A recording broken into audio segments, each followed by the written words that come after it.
Hey, what up, Street Talks? Eric from the Erican blog. So I'm going to share with y'all another turbo thought I had. So this notion is this: preach what you practice. So it's kind of funny because we already know the notion, like, practice what you preach, and it seems the notion of practice what you preach is a pretty good one, but taking that beyond, preach what you practice. Because I think, like for example, I'll just speak for myself as an example. I'm always kind of curious about, like, you know, what's the optimal way to live, or optimal modes of living and so forth. And so, you know, the reason I read or do research or look at other people is I'm trying to discover, like, maybe some sort of, like, secret sauce that other people got.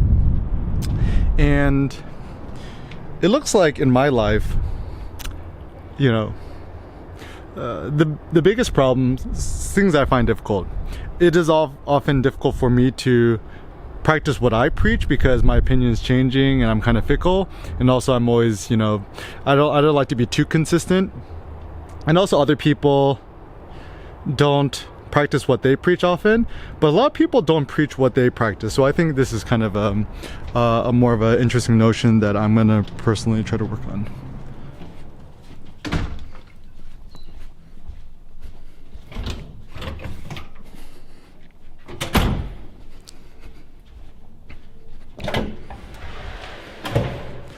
Right, so okay, so this is kind of a thought inspired by Nietzsche, is often, you know, with ethics, morality, business books, self-improvement books, whatever, they often say, do this, do that, don't do this, don't do that. And even if you think about just like religion in general, like the Ten Commandments, it tells you what not to do, which is, you know, I think a via negativa approach, it's actually pretty good. Like, the best way to become morally good is knowing what not to do. But the problem is that, like, you don't want to negate everything in your life. We also kind of want to know advice to know what to do. So, you know, and also personally, I don't like it when people say, do this, like, don't do that, don't do that, don't. I don't like it when people tell me what not to do. And also, I kind of don't like it when people tell me what to do. I would just prefer other people leave me alone. But, you know, considering that you're a creator, I think whenever you give tips or advice, just remember, everything is just a tip or a suggestion. It's not an obligation. So even like all these things I share with you, they're just ideas. These are just my thoughts, my ideas. It might help you, it might not, but I'm just kind of throwing it out there. So if you discover something in your own personal life that you found hugely personally helpful to you, it seems nice to share that, right? To, you know, share with your friends and family, in person, share with strangers, do YouTube, do vlogs, make blogs, whatever. And it seems this is how we thrive as the human race, is that we're all trying to find what's optimal for whatever, and then we kind of share this experience with others. So for example, after testing all the cameras, Ricoh GR3 is the best camera that exists, then probably the iPhone Pro. And for vlogging, I think the best setup is the Lumix G9, the Leica Lumix 12mm 1.4, and just a simple Rode video mic, and just shooting maybe 1080p with 60 FPS, and to just not do any editing, just upload it directly to YouTube or your blog or whatever. So ultimately, when I'm trying to help people or share, you know, what I've learned, I'm externalizing myself into other people. So this is kind of interesting, right? Because, like, I'm so grateful and appreciative when people have helped me in the past, and therefore I get a lot of joy feeling like I've helped other people as well.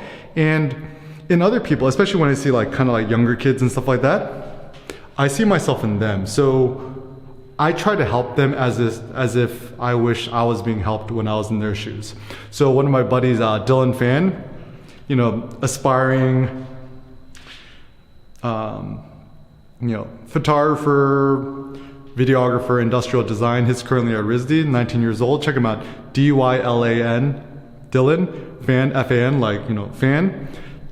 He's been making lots of videos on his YouTube. It's super duper lit. But anyways, so like even when I help out my buddy Dylan, I try to help him like how I would help myself. And I think this is a good notion too, because like I don't try to do to him that like I wouldn't like other people doing to me, but also like I try to give him guidance, tell him what to do. So in terms of preaching what you practice, it's interesting because you practice, you experiment, you bricolage, you trial and error, tinker, whatever. You discover things that work good for you. It seems nice to just be able to share what works for you with others. And I think actually a lot of people don't preach enough of what they practice. So, you know, truth be told, I think more people should preach, right? So like, you know, think about a preacher. I'm kind of curious what the etymology of the word preacher is. But then generally we don't look at preachers with nicety.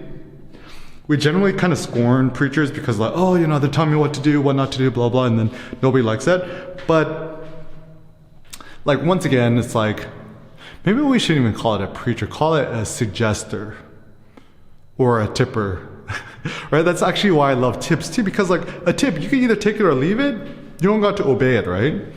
And I think, especially philosophically, I don't think there's anything as ultimate knowledge, ultimate truth, or whatever. Everything's subjective. So I like this notion of a tip or suggestion, is kind of take it or leave it. So yeah, once again, you could consider everything I share as just a bunch of tips. So practice preaching more what you practice, ways you could preach. Start your own website, blog, go to bluehost.com, first name, last name, photo.com, install wordpress.org. Or just start uploading YouTube videos, do these kind of vlogs like what I do. And even this, I mean, this is just advice for myself too, is that like moving forward,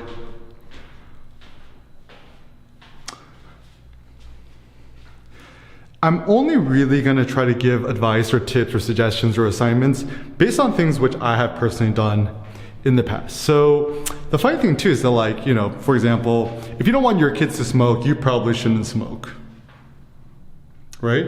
So parents, teachers, guidance people, whatever, it's y'all duty to become the change which you wish to see manifested in your kids, your society, your community, blah, blah. So once again, I think it is unethical for us to share ideas, things, tips, whatever, that we personally have not done in the past. And I don't know what I mean to say ethical, like as in sinful, you're gonna go to hell. It's just kind of like a thing of pride. It's just kind of like stupid to share things which you haven't done. And so, yeah, that's what I would suggest. So once again, and this is actually the irony too, if you really want people to obey you, the best is to circumnavigate, not to directly do this, don't do that, right? It just embody that personality, that who you are, and then people will naturally kind of shift that way. So let me give you a practical example. So like, I'm kind of like the health Nazi in the family. So I used to be like, yo, Cindy, don't eat that fried chicken. That's not good for you, blah, blah, right? And then she's like, you know, F you, you know, she didn't say F you, but essentially like, she's more inclined to eat the fried chicken because I told her not to do it, right? But then now I'm like, yo, have as much fried chicken as you want.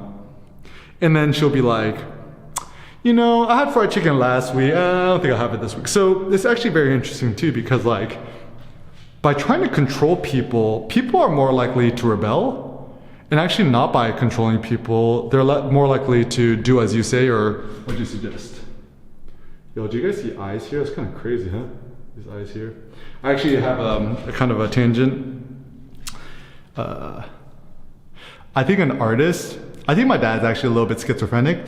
And I think I have a little schizo within me too. So I think the sign of artist is to see faces where there's actually not faces.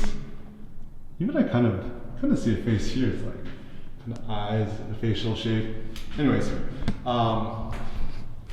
And then there's actually this Taoist notion too. Very interesting idea. It's like the best way to control your cattle is to give them a huge space to roam, but you kind of have you still have fences, right? So you kind of give people the illusion of freedom or control, whereas you're actually controlling them.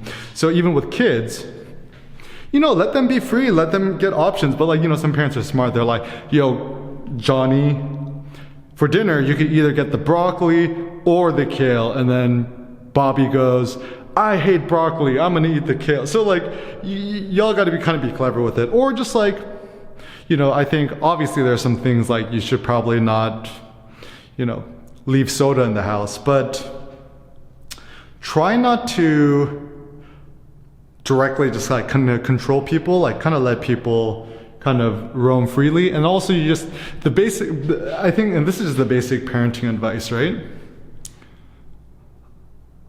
You just gotta make sure your kids don't die. Make sure your kids don't get into some sort of thing where they lose a fatal thing. So even when I have a kid in the future, kid wants to go party and stuff like that, I'll be like, yo, just bring a sleeping bed. Y'all want to party, just sleep there. Or here's some Uber cred, just Uber home. I'm not gonna be like, don't do that, whatever. Also you don't want your kids to OD on drugs, basic stuff, right? And then beyond that, I think, first of all, your child's survival seems to be the most ideal thing. Or just be like, don't allow them to text while driving, or simple things too, like don't let your kids ride a motorcycle, they're gonna kill themselves. Anyways, so preaching what you practice. So my suggestion is this. Do a lot of self-experimentation, figure out what works for you, share with other people as a tip or suggestion, don't hold them to it. And then sometimes the best way to get your point across is be like, yo, no pressure, this is just my opinion, you could do whatever you want. And then they're more likely to listen to you. Some more thoughts later.